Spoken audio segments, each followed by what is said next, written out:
eu quero falar um pouquinho sobre o Getsemane de todos nós. Então nós vamos abrir a palavra de Deus no Evangelho, segundo Evangelho de João, capítulo 18. Nós vamos falar hoje um pouco sobre a Páscoa. Tendo Jesus dito estas palavras, saiu juntamente com seus discípulos para o outro lado do ribeiro Cedron, onde havia um jardim, e aí entrou com eles. E Judas, o traidor, também conhecia aquele lugar, porque ali Jesus estivera muitas vezes com os seus discípulos. Tendo, pois, Judas recebido a escolta e dos principais sacerdotes e dos fariseus alguns guardas, chegou a este lugar com lanternas, tochas e armas.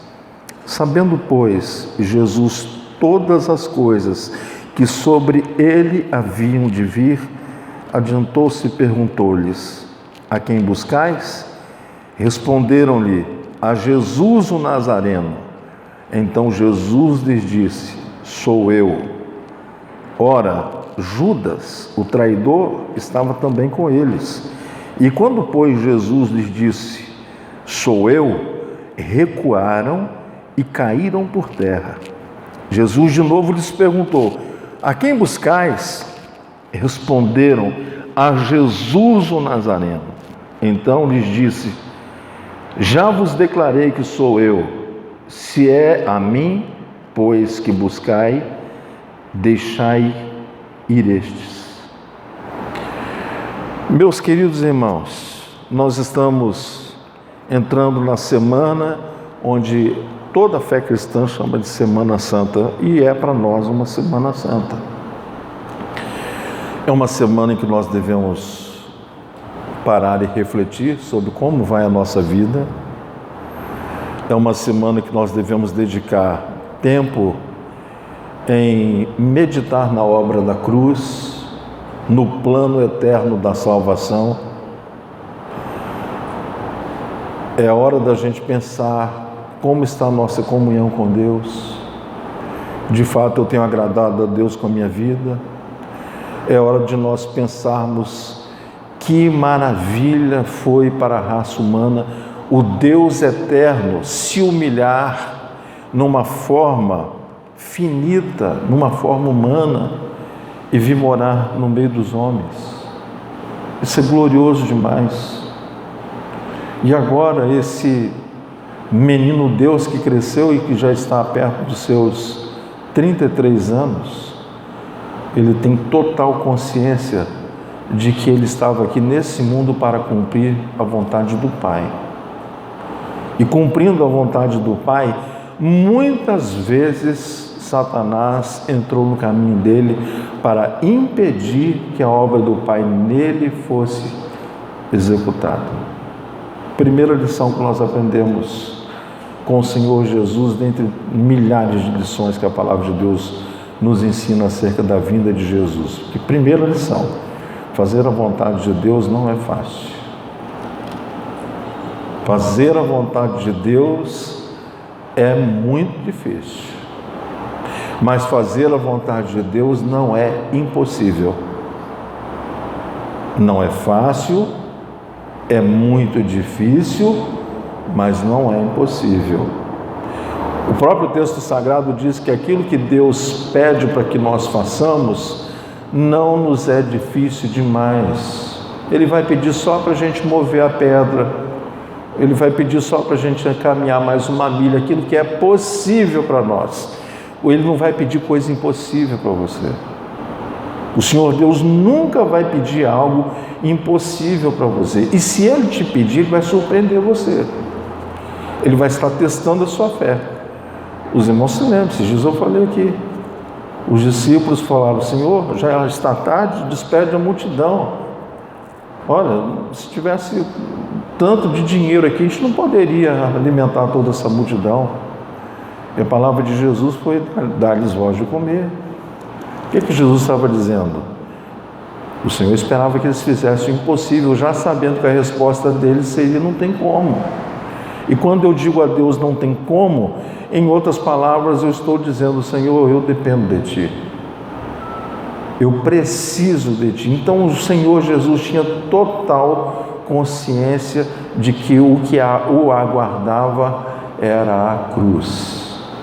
Eu cantei um lindo musical durante 5 anos na igreja onde eu frequentei, com os meus pais e com a minha família, e tinha uma música chamada Sombra da Cruz. A música era muito linda, a música, porque dizia que os pés daquele berço, daquela manjedoura, projetavam na parede daquele estábulo a sombra de uma cruz. Então nós fizemos naquela ocasião, fizemos Páscoa e Natal, a gente cantava aquela música, então a gente projetava, fazia uma manjedoura ali no estábulo montado e uma luz que pegava ali nos pés daquela manjedoura e projetava uma cruz. Então desde quando Jesus nasceu, o Senhor Jesus já nasceu para morrer. Por exemplo, nós não nascemos para morrer. Nós nascemos para viver e dar glória a Deus com a nossa existência, com o propósito da nossa existência. Agora, qual era o propósito da existência de Jesus? O propósito da existência do Senhor Jesus, Ele literalmente nasceu para morrer. Nós não temos nenhuma ideia do que seja o grito que Jesus deu na cruz quando Ele diz: Deus meu, por que me desamparaste? Ele deu esse grito na cruz e esse grito nós nunca iremos repetir. Nós nunca iremos poder dizer: Deus me abandonou, porque naquela hora em que o Pai abandonou Jesus, Ele estava garantindo para nós que nunca mais nenhum ser humano sobre a face da terra ficaria sozinho. Eis que estou convosco todos os dias até a consumação dos séculos. Que bênção é ter essa certeza de que o Senhor está conosco. Agora, como é que Jesus foi ferido? Eu vou entrar no assunto agora. O Senhor Jesus foi ferido com um beijo.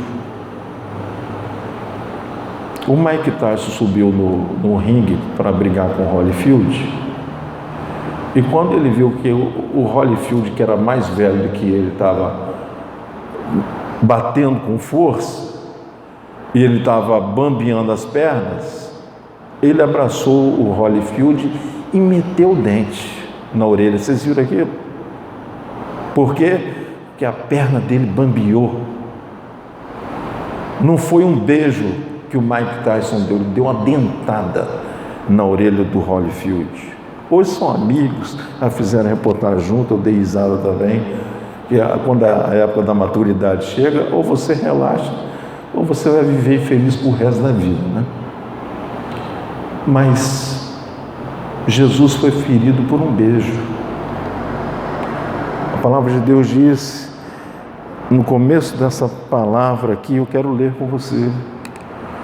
Tendo Jesus dito essas palavras, quais palavras? As palavras que ele falou agora há pouco no cenáculo lá, na Santa Ceia. Ele saiu para o outro lado com os discípulos. E Judas, o traidor, no versículo 2, também conhecia aquele lugar. Quem era Judas? Judas era o traidor, mas antes não era assim. Deixa eu dizer uma coisa para os irmãos. Nós ensinamos aqui desse púlpito, eu vou fazer você raciocinar. E não é só nesse púlpito. Todos os púlpitos do mundo dizem que quando você tem uma dúvida com respeito a uma decisão a tomar, ore. Peça a Deus para que Ele ilumine a sua mente. Como foi que Jesus começou o seu ministério? Com oração. Como foi que Jesus escolheu os 12?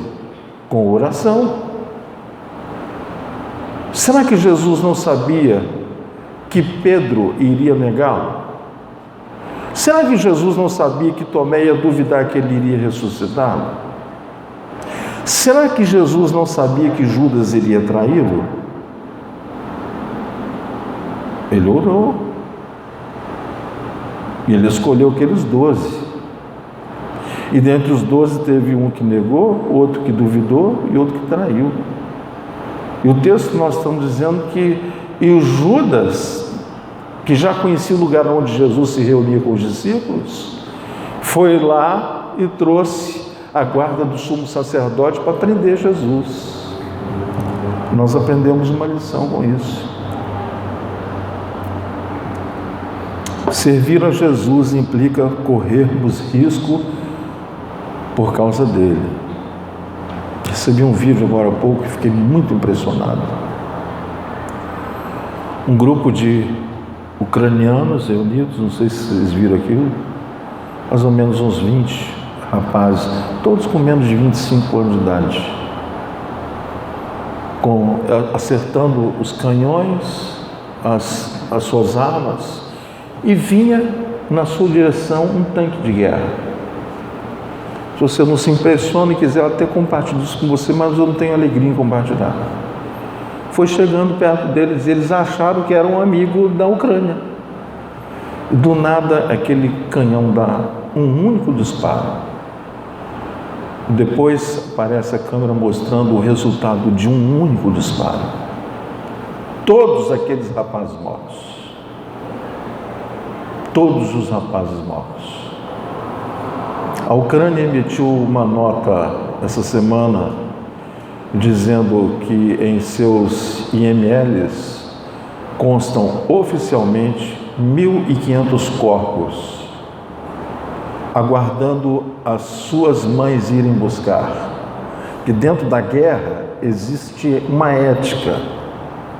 E o presidente da Ucrânia falou assim: é direito dos pais virem buscar os seus filhos que faleceram, mesmo nós sendo inimigos deles. Estão aqui à disposição, se quiserem vir buscar, podem buscar.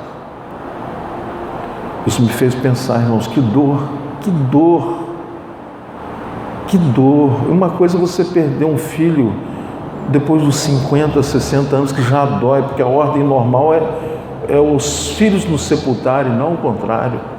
Agora o filho que chega e te viu, filhos que chegam, abraçam o pai, a esposa, os filhos e beijam como se fosse uma despedida, você nunca mais sabe se vai ver, se não vai. E quantos daqueles rapazes que estão com seus corpos ali congelados não viveram esse momento de despedida? Que angústia, que sofrimento, que dor. É um tipo de dor que não se mede, que não se compara. E a Bíblia diz que nós não temos um sumo sacerdote que não se compadeça da nossa dor. Ah, não, Deus é Deus, Deus não sabe o que é dor. O Senhor Jesus sabe o que é dor. O Senhor Jesus sabe o que é sentir-se completamente impotente diante de um caos que se instala na vida da gente. Quando Jesus sai do cenáculo, ele vai então com os discípulos para aquele lugar ali, onde ele muitas vezes já havia estado com os discípulos em momentos íntimos deles, de darem risada, de comerem juntos, de descansarem juntos, de orarem juntos. Você pega, por exemplo, a vida de Daniel, você descobre que Daniel tinha uma prática diária. Durante 3 vezes no dia ele orava, parava a sua atividade para orar. Mas quando você vai olhar a vida de Jesus, Jesus passava uma noite em oração, irmãos. Eu não aguento orar uma noite. Não sei se você aguenta. Eu já, quando mais jovem, a duras penas a gente passava nas vigílias, não era fácil não. De vez em quando, se me pedisse para orar, eu já perdi o assunto, já tinha dormido de joelho. Passar hoje, depois dos 55, não aguento não. Você aguenta, Josué? Hoje não aguento ficar nem 10 minutos de joelho. Então não tem problema. A posição não é problema. Dá para orar ajoelhado, dá para orar espichado, deitado. O importante é orar. Dá para orar sentado. Mas Jesus passava a noite em oração. E os discípulos, na sua grande maioria, não acompanhavam Jesus. E agora a palavra do Senhor Deus diz que a caminho do encontro do Senhor Jesus estava ainda ali Judas, o traidor, aquele que beijou. Lá vem Judas, que a gente beija as pessoas? Primeiro, para você beijar uma pessoa, você tem que ter intimidade com ela.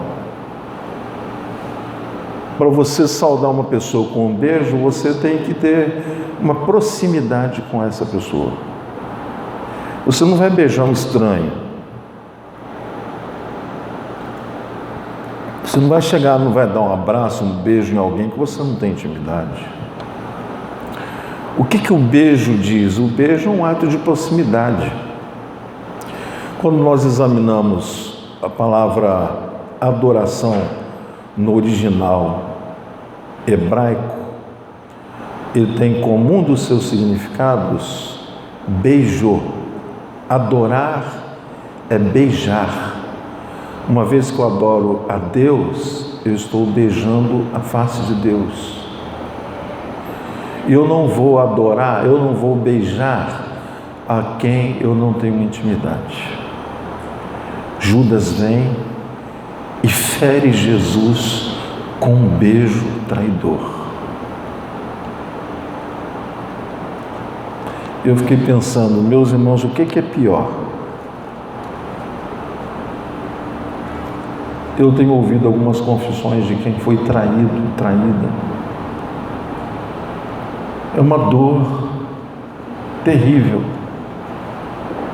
Mas diante de Deus, qual posição é pior?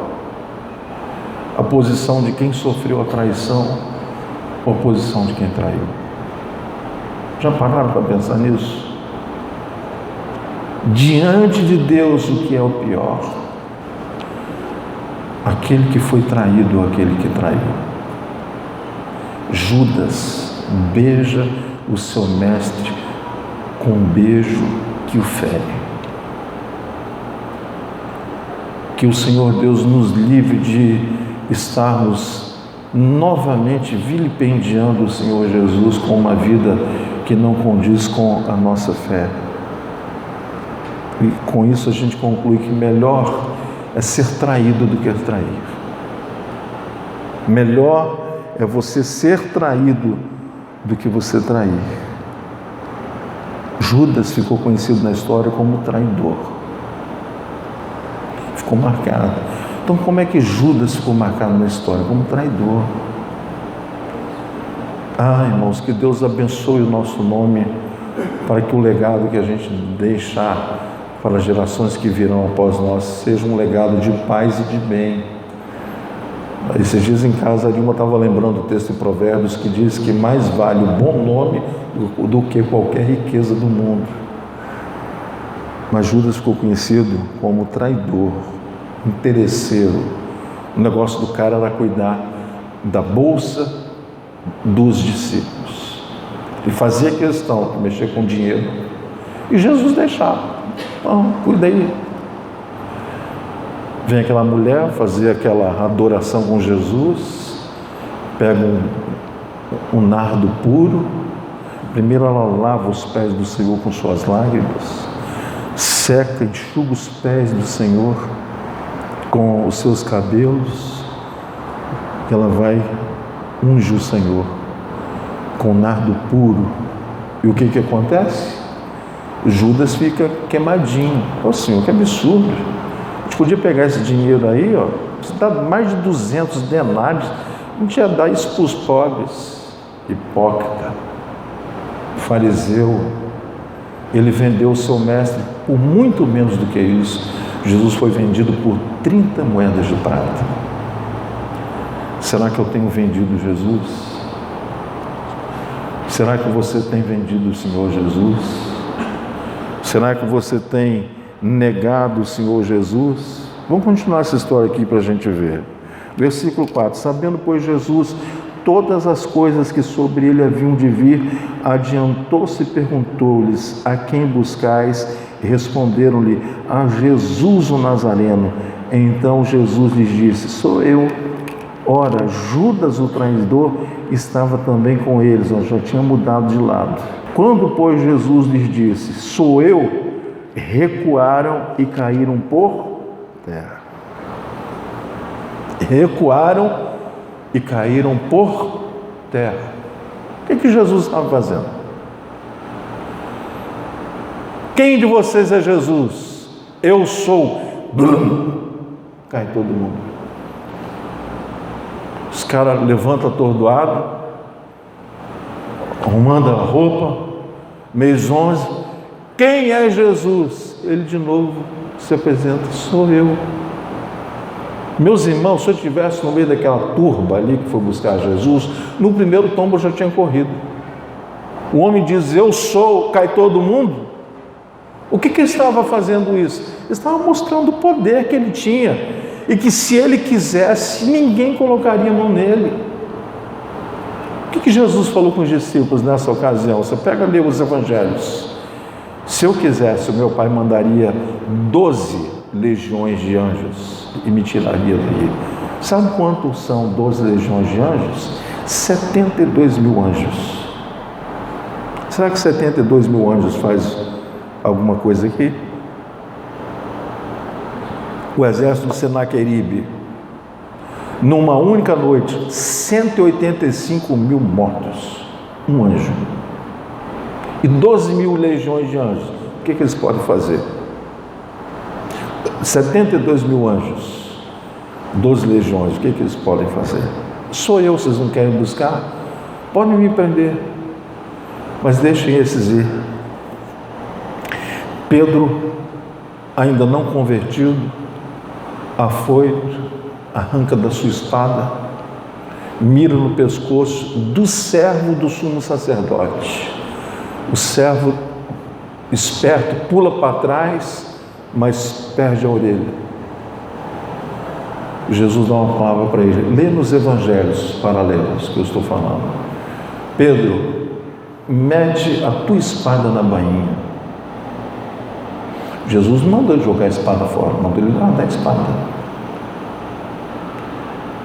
Mete a tua espada na bainha. Você não entendeu nada.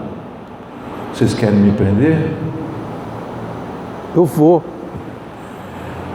Eu dou a minha vida, e se eu não quiser dar, ninguém a tomará. Ele falou antes com os discípulos. Eu dou porque eu amei primeiro. Meus irmãos, você servir a Jesus, você tem que virar as suas crenças de ponta cabeça.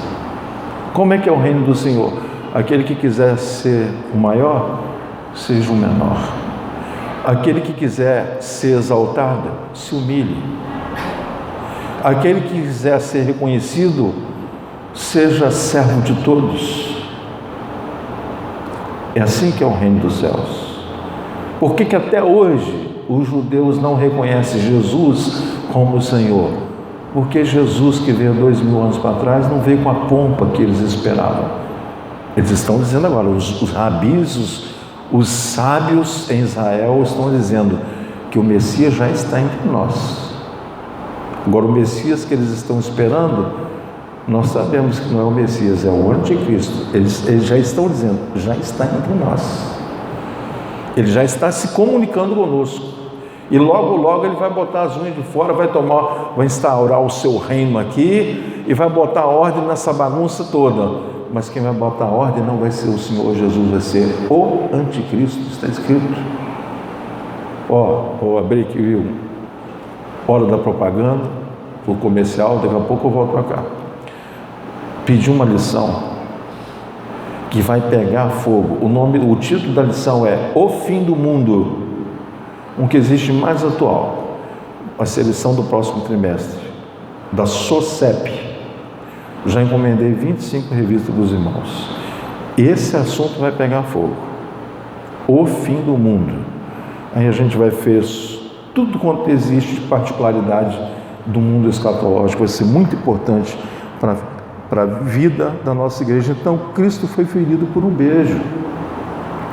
E o Senhor Jesus, ele sarou aquele servo do sumo sacerdote, mesmo não sendo ele quem feriu. Ele não tinha obrigação nenhuma de curar o servo do sumo sacerdote, porque não foi ele que feriu, mas mesmo assim ele foi e curou.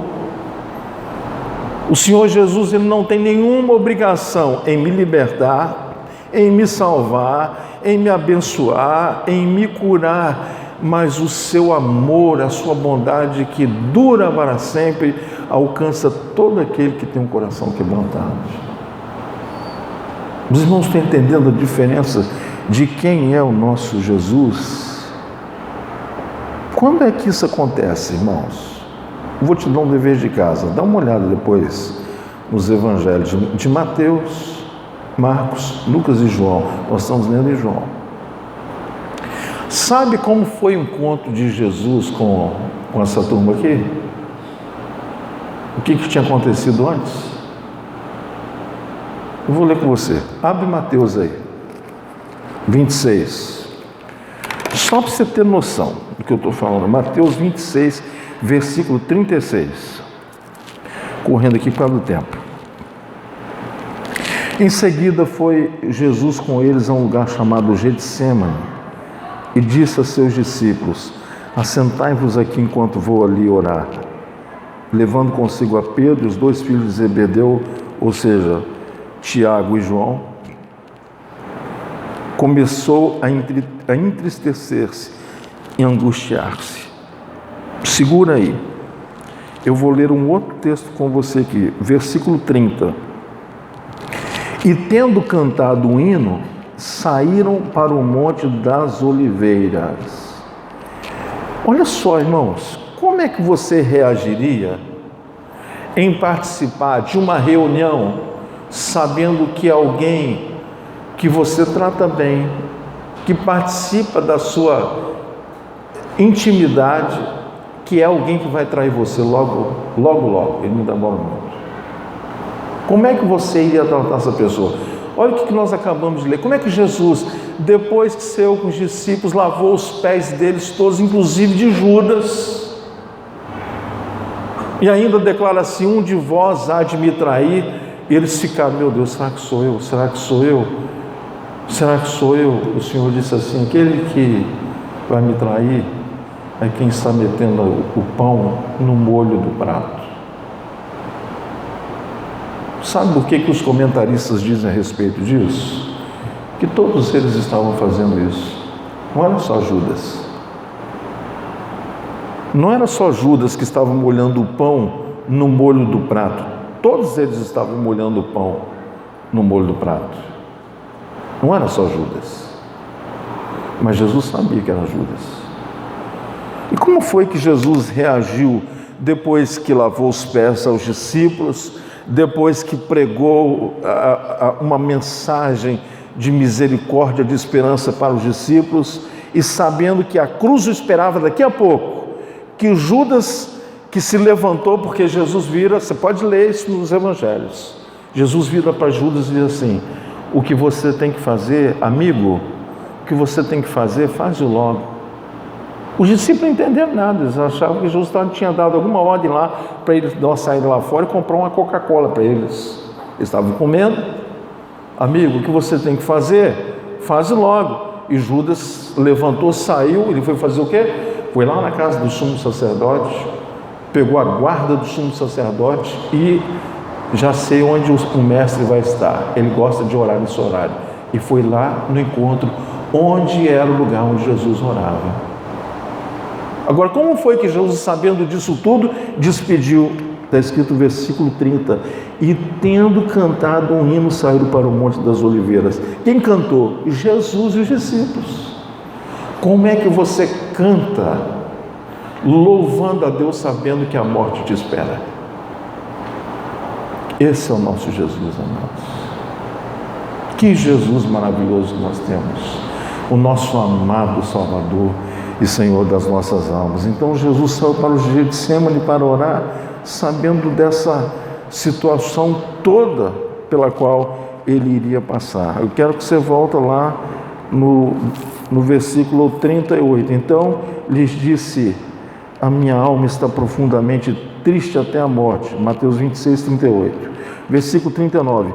Adiantando-se um pouco, prostrou-se sobre o seu rosto, orando e dizendo: meu Pai, se possível, passa de mim esse cálice, todavia não seja como eu quero, e sim como tu queres. Meus irmãos, que oração terrível! Você teria coragem de fazer essa oração? Para e pensa. Para e raciocina o que eu estou te perguntando. Você teria coragem de fazer essa oração? Sabe qual foi o problema, irmão? Se eu hoje for morrer crucificado, o peso é 1. Logo, estou na glória do Pai, glória a Deus, aleluia. Agora, na hora que Jesus foi para a cruz, ele estava só, até o Pai virou as costas para ele. Por quê? Porque sobre Jesus, toda maldição e todo pecado que houve, desde Adão até o último homem que vai caminhar sobre esse planeta, veio sobre Jesus naquela hora. Foi por isso que Jesus falou: Deus meu, por que me desamparastes? Até na cruz Jesus orou.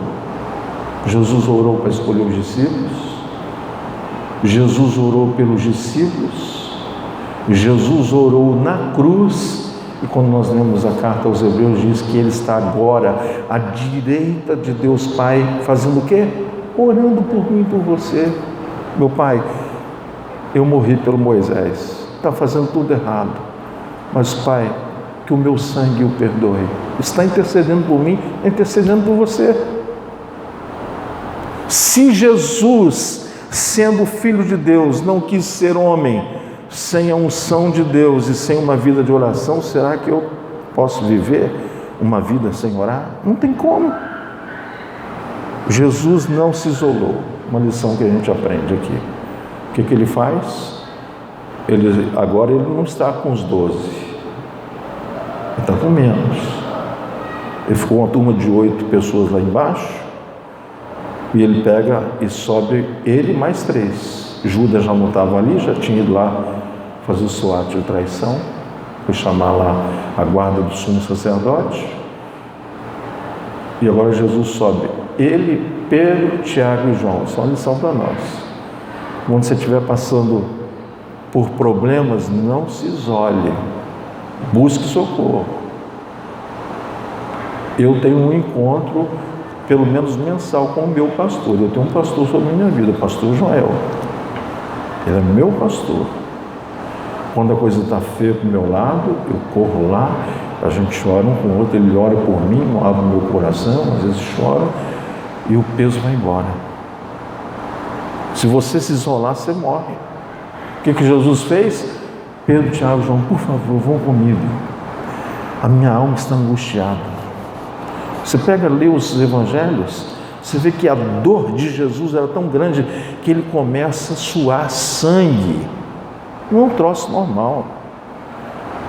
É uma reação ao organismo a algo desesperador, angustiante, indescritivelmente inimaginável. Jesus começa a suar gotas de sangue, é o que nos diz a sua palavra. Lá na cruz havia um sacrifício a ser feito, mas ali no Getsemane havia uma atitude de obediência a ser cumprida. Não adianta você fazer nada disso se você não tiver um coração disposto a obedecer. Obedecer é maior do que sacrificar. Antes de Jesus se tornar o sacrifício definitivo na cruz do Calvário, nunca mais de lá para cá, ninguém mais precisa sacrificar. O Senhor Jesus é o maior sacrifício do universo. Ele se deu por nós. Mas antes dele se tornar o sacrifício, ele foi para cada um de nós um exemplo de obediência.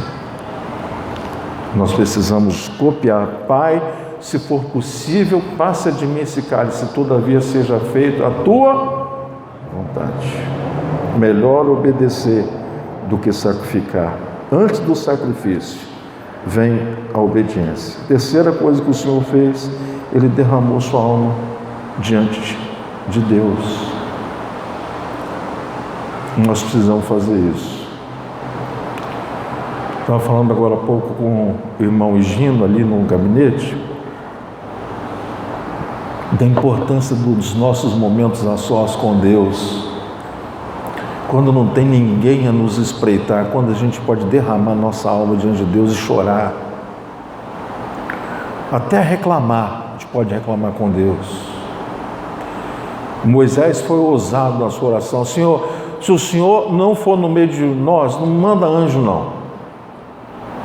Se o Senhor não perdoar esse povo, então risca o meu nome do livro da vida.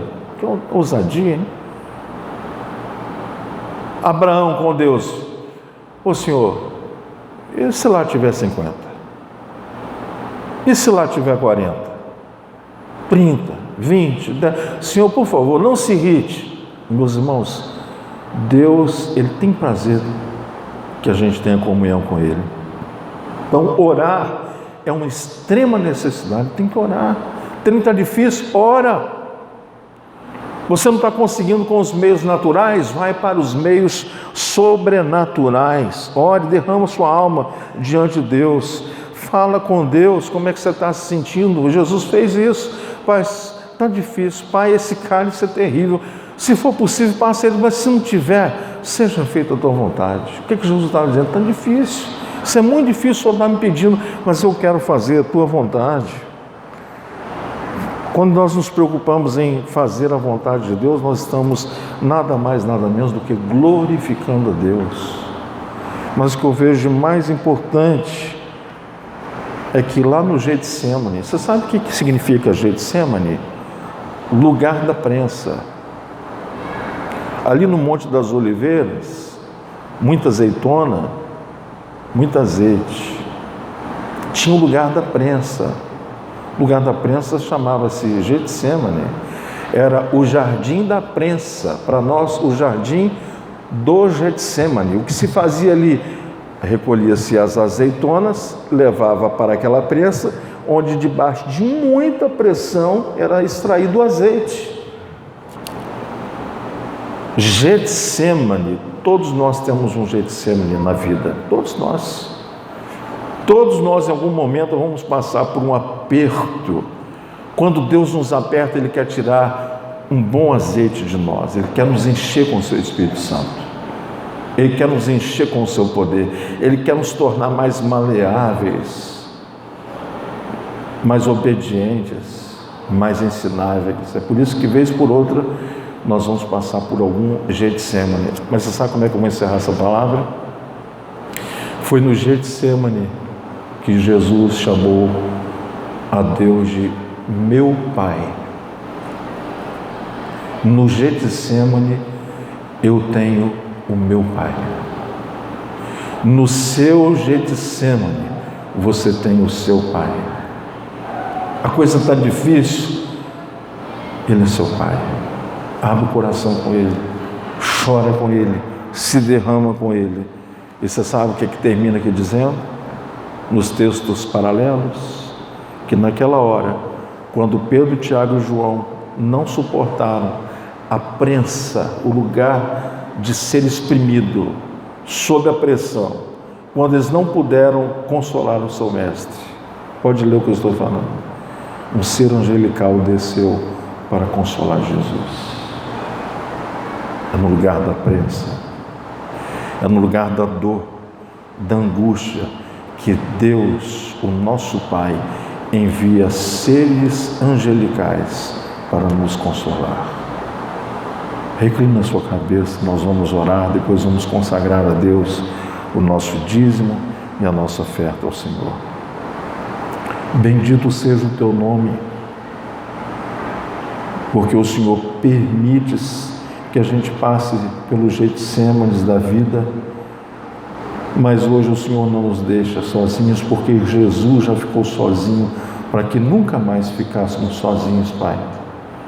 E eu oro agora, se tem algum irmão, irmã aqui entre nós, que está passando pelo Getsemane, que o Senhor se revele a ele, a ela, como seu Pai, que seres angelicais sejam enviados com a resposta de consolo, que venha a paz sobre os teus filhos.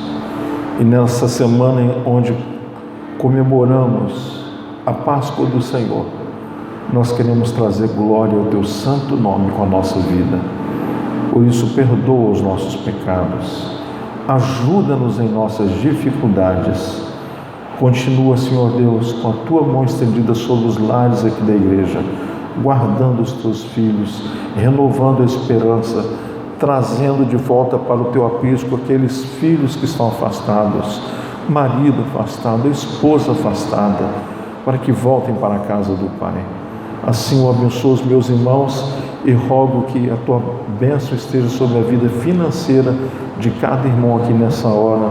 Eu oro assim no nome de Jesus. Amém e amém. Você pode vir à frente e consagrar a Deus o seu dízimo, a sua oferta.